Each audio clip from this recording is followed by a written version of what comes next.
قبل بس النهر خاين، هسه النهرين، واحد بالشعب والثاني بحسين.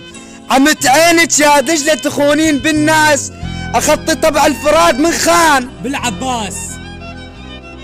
ها دجلة هسه ارتاحيتي من اخذت الغوالي، ولك انت ام الخير ليش تعلمت الخيانة من الافراد؟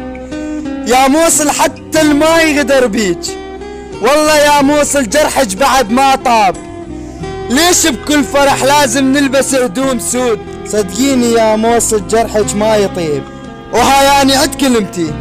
الله يصبر قلبكم. جرحك يا عراق ظلت آثاره، على طول النهر دمعات محتارة، يا موصل حزن وطار جرح العافر، الله يعين صبرك يا القلب محروق، همنا بكل وقت والموت خطاره، اخ جرحك يا عراق ظل